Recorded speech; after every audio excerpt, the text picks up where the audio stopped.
Assalamualaikum warahmatullahi wabarakatuh. Anak-anakku semuanya, alhamdulillah di pagi hari ini kita bisa bertemu kembali dengan Pak Fauzan dalam rangka daring yang keberapa kalinya ini. Pada pagi hari ini sebelum kita mulai pelajaran, marilah kita berdoa kepada Allah dengan tujuan mudah-mudahan mendapatkan ilmu yang bermanfaat. Berdoa mulai.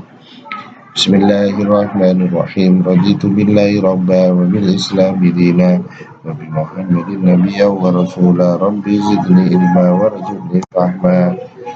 Pada hari ini Pak Fauzan terangkan tentang sedikit tambahan materi tentang haid. Materi tentang haid ini adalah datangnya haid. Yang pertama yang dimaksud dengan umur 9 tahun di buku kita adalah 9 tahun hitungan Hijriah.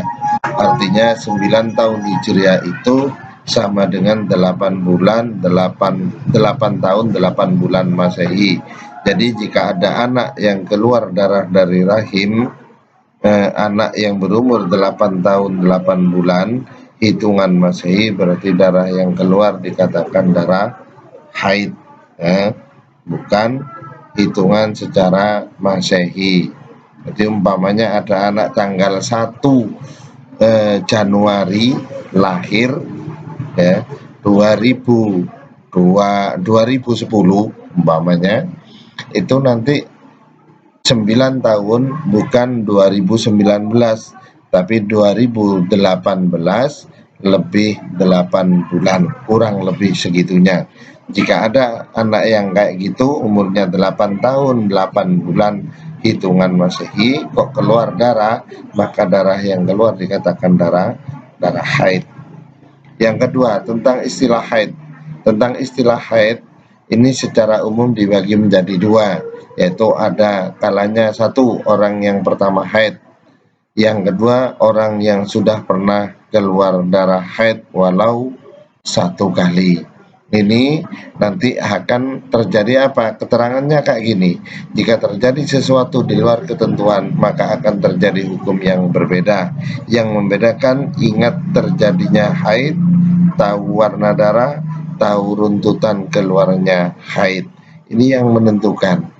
Maka dengan ini anak-anakku, khususnya yang perempuan, ini harus lebih tahu tentang masalah haid.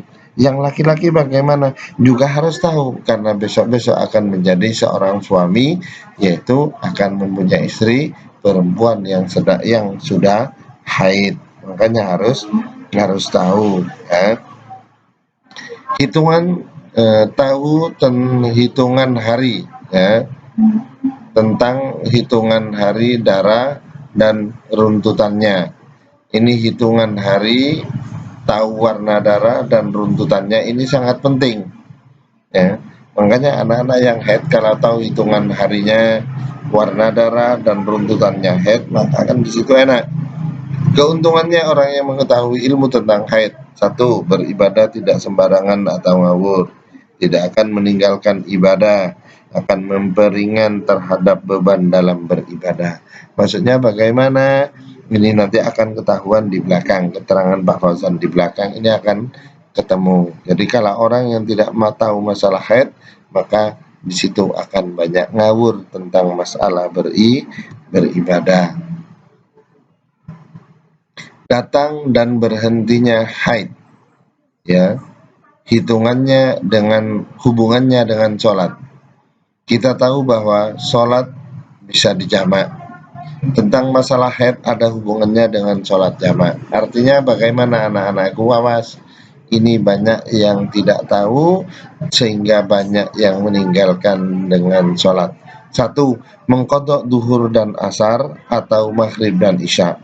Jadi karena duhur dan asar ini bisa dijamak atau maghrib dengan isya bisa dijamak, ini hubungannya dengan haid bagaimana? Kalau datangnya haid di waktu maghrib atau waktu duhur dengan waktu kira-kira cukup untuk bersuci, atau berhentinya haid di akhir waktu asar atau isya dengan cukup untuk bersuci, ini maka duhur dan asar atau maghrib dan isya wajib diqadha. Contoh kayak gini anak-anakku, haid, datangnya haid maghrib jam 6, jam 6 5 menit kamu belum sholat, kemudian setelah 5 menit kamu merasa, loh haidku teko rek, maka bagaimana? Nanti maghrib yang belum dilaksanakan akan mengakibatkan isya juga wajib diqodho. Berarti maghrib dan isya wajib diqodho. Atau berhentinya kayak gini, asar. Asar itu hubungannya dengan maghrib. Maghrib jam 6, maghrib kurang 5 menit berhenti darahnya. Nah, maka di situ 5 menit kan cukup untuk bersuci. Maka nanti sholat asar itu wajib diqodho beserta zuhur sebelumnya. Nah, ini hubungannya kayak gitu, makanya ini harus kita ketahui. Ya, kalau nggak tahu maka di situ akan sembrono. Makanya ketika waktu suci maka bersegeralah untuk bersuci, mandi besar, bersuci dari haid. Mengqodho asar saja atau isya saja. Bagaimana jika datangnya haid di akhir waktu asar atau waktu subuh, asar saja atau isya saja, maka cukup untuk bersuci atau berhentinya haid di akhir waktu zuhur atau akhir waktu maghrib dengan cukup untuk bersuci, maka sholat yang tadi cukup untuk bersuci itu wajib diqodho. Contoh kayak gini, asar itu waktunya sampai jam 3, ya. Jam 3 datang asar, sedangkan zuhur, ya, maghribnya jam 6, ya. Jam 6 kurang 5 menit, jam 6 kurang 5 menit datang waktu sholat asar, ya. Di awal, ini Pak Fauzan salah, datangnya haid itu di awal waktu asar atau awal waktu subuh, ini salah tulisannya ya. Ini maka sholat di awal sholat asar atau di awal waktu sholat subuh, maka di situ sholat asar yang ditinggalkan atau sholat subuh yang ditinggalkan wajib diqodho. Ini tulisannya salah ya, bukan di akhir atau di awal, bukan di akhir tapi di awal. Juga kebalik, ini berhentinya ya di akhir waktu sholat duhur, ya. Ini di akhir waktu sholat duhur, ini berhentinya haid, betul yang bawah, di akhir waktu sholat duhur atau akhir waktu sholat maghrib. Nah, berhentinya tapi masih ada waktu cukup untuk bersuci, maka sholat maghrib atau sholat duhur yang tadi ini wajib diqodho.